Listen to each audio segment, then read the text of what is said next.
Vous le savez, l'Europe a décidé qu'à partir de 2035, vous serez obligé d'acheter des voitures neuves électriques. Eh bien, ce qu'a juste oublié l'Europe, c'est qu'à partir de 2035, on ne pourra tout simplement plus du tout construire de voitures électriques. Bonjour et bienvenue dans cette nouvelle vidéo de DME en direct. Comme toujours, si vous n'êtes pas abonné, je vous suggère de le faire et de cliquer sur la cloche pour être prévenu lorsque je sors une nouvelle vidéo.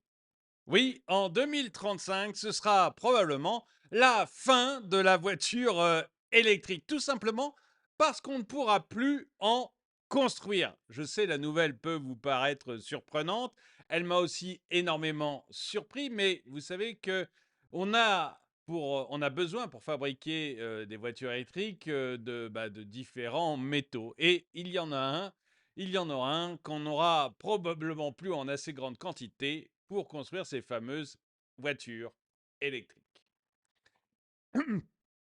La réglementation européenne et l'impulsion des gouvernements vers la voiture électrique ont oublié un aspect crucial mais souvent négligé de la transition vers les voitures électriques, la pénurie imminente de cuivre. Ce métal, indispensable à la fabrication des voitures électriques, ainsi que d'autres technologies vertes, est confronté à une demande croissante qui pourrait rapidement dépasser l'offre disponible. Selon les prévisions des experts, la demande mondiale annuelle de cuivre raffiné devrait presque doubler d'ici 2035, principalement en raison de l'essor des batteries, des réseaux électriques, des cellules photovoltaïques et des transports électriques.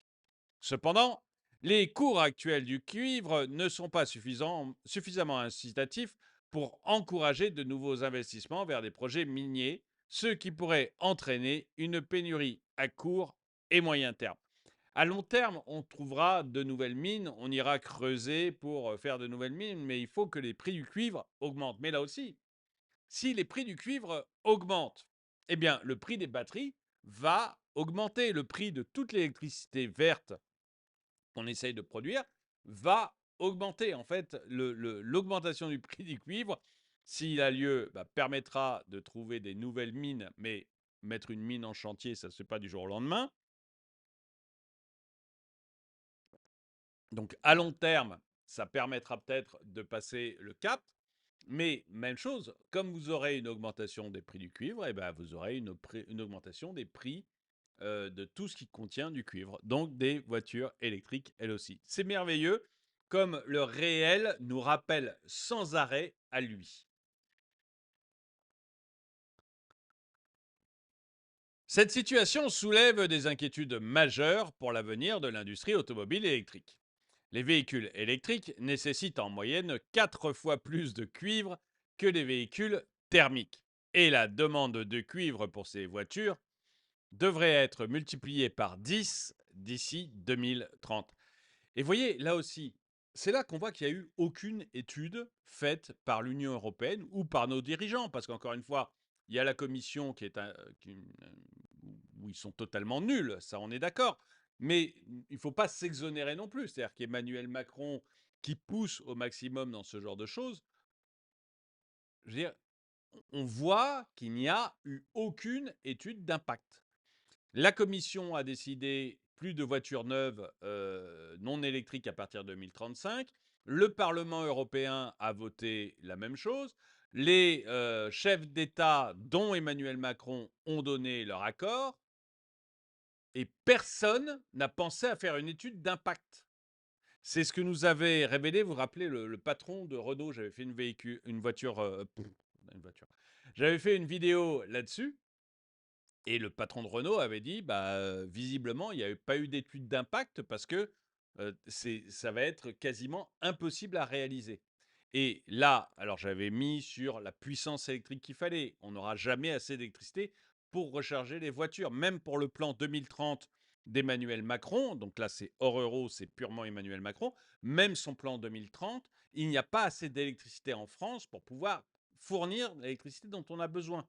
Et j'avais fait une vidéo là-dessus. C'est les experts qui bossent pour Emmanuel Macron, donc pas moi, vous voyez, disent eux-mêmes qu'il n'y aura jamais assez d'électricité. Il faudrait construire 8 centrales nucléaires d'ici 2030 pour qu'il y ait assez d'électricité ou couvrir 4 fois la surface de l'Île-de-France en panneaux photovoltaïques. On voit que c'est totalement infaisable. Donc il y a pas ça ne marche pas. Il y a, alors 2035 pour les voitures électriques sur l'ensemble de l'Europe, c'est totalement impossible d'avoir assez d'électricité.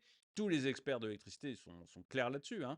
Je rappelle que la Wallonie, récemment, pour 2026, a prévu de multiplier par 5 le prix de l'électricité, le soir et la nuit, parce qu'ils n'arrivent pas à fournir suffisamment d'électricité pour ceux qui ont des voitures électriques.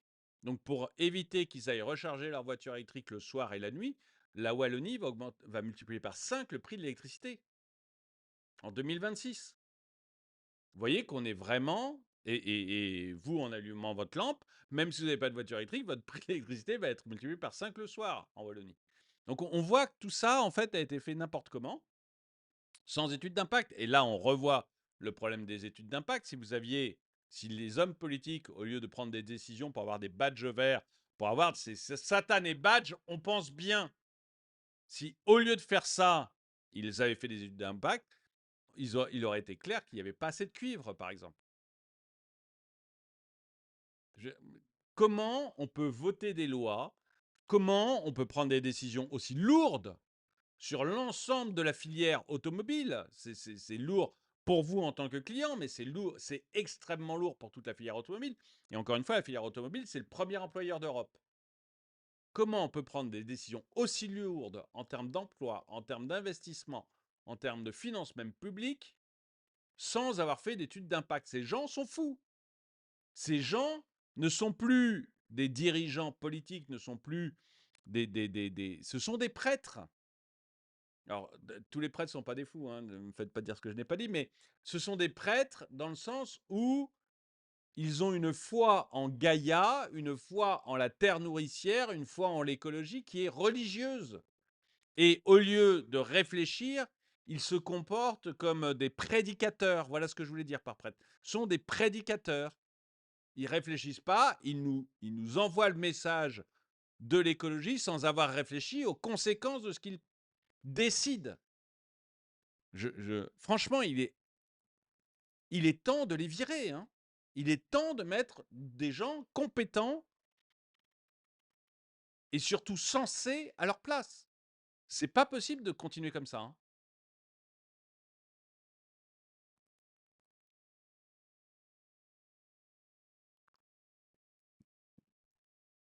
Donc la demande de cuivre pour les voitures électriques vont être multipliées par 10 d'ici 2030. Face à cette croissance exponentielle de la demande et à l'absence d'investissement significatif dans de nouveaux projets miniers, les constructeurs automobiles pourraient être contraints de revoir leur plan de production et de développement de nouveaux modèles électriques. Bien que des solutions à court terme, telles que le recyclage du cuivre et l'utilisation de matériaux alternatifs soient envisagées, les experts s'accordent à dire qu'ils ne seront pas suffisants pour combler le déficit de cuivre à l'horizon 2035. Des investissements massifs dans de nouvelles mines sont donc indispensables pour assurer l'approvisionnement futur du cuivre. Là aussi, les mines, je sais pas comment les écologistes vivent le fait qu'on fasse des mines. On a souvent parlé des mines des terres rares qui sont des catastrophes écologiques, mais je ne sais pas comment ils vont réagir au fait de faire des mines de cuivre en très très grand nombre juste pour créer des voitures propres. Ça m'amuse beaucoup, ces voitures propres qui nécessitent des mines qui sont des catastrophes écologiques et qui sont après rechargées au charbon. C'est merveilleux. Cette pénurie de cuivre ne menace pas seulement l'industrie automobile électrique, mais aussi l'ensemble de la transition énergétique. Les infrastructures électriques, les énergies renouvelables et les technologies de stockage de l'énergie dépendent également fortement du cuivre. Sans une réponse ambitieuse et coordonnée à l'échelle mondiale, la transition énergétique pourrait être sérieusement compromise avec des conséquences économiques et environnementales désastreuses. Je commence à me demander si je ne vais pas investir dans des mines de cuivre, moi. Il est donc impératif que les acteurs de la filière prennent des mesures dès maintenant pour éviter le pire. Des investissements massifs dans de nouvelles mines de cuivre, ainsi que des efforts pour accélérer le recyclage et développer des solutions techniques alternatives sont nécessaires pour assurer un approvisionnement adéquat en cuivre et garantir l'accès de la transition vers les véhicules électriques et les technologies vertes. Bah écoutez, j'aimerais bien savoir ce que vous en pensez. Est-ce que vous croyez comme moi qu'en fait on est gouverné par des gens qui vivent maintenant de prêche, c'est-à-dire qui ne réfléchissent pas aux conséquences de leurs actes, qui ne réfléchissent pas à long terme, mais qu'ils vivent de prêche. Ils trouvent la parole qui les fait passer pour des gens bien, la parole qui les fait accepter par le camp du bien qu'ils représentent, mais ils se fichent totalement des conséquences, ou du moins ils n'ont pas la vision long terme des conséquences qu'ils ont fait. Ou est-ce que vous pensez que non, que cette histoire de cuivre, c'est une péripétie? On va rouvrir des mines écologiques qui font du cuivre et on arrivera à passer 2030-2035 sans aucun problème, que c'est juste moi qui m'énerve avec mon chapeau et que ça n'a aucune réelle incidence. Moi, je vous le dis, à très long terme, je pense qu'on rouvrira des mines. Si on a besoin de cuivre, il y aura des gens pour aller le chercher. Tout dépend du prix du cuivre, donc ça augmentera probablement le prix du cuivre, ce qui devrait augmenter le prix de la batterie, mais bon, on verra bien. Mais à très long terme, on trouvera des solutions parce qu'on trouvera du cuivre et on ira le chercher. Mais à court et moyen terme, 2030 et 2035, et ben là, on est à mon avis devant un mur, un nouveau mur de la réalité. Et décidément, ces décisions me semblent prises à l'emporte-pièce, sans aucune réflexion, sans aucun plan d'avenir, vraiment du grand n'importe quoi. En tout cas, dites-moi vous ce que vous en pensez. Merci d'avoir regardé cette vidéo. Mettez-lui un pouce vers le haut. Commentez-la, partagez-la. Merci à tous ceux qui soutiennent la chaîne. Et ben moi, je vous dis à très bientôt.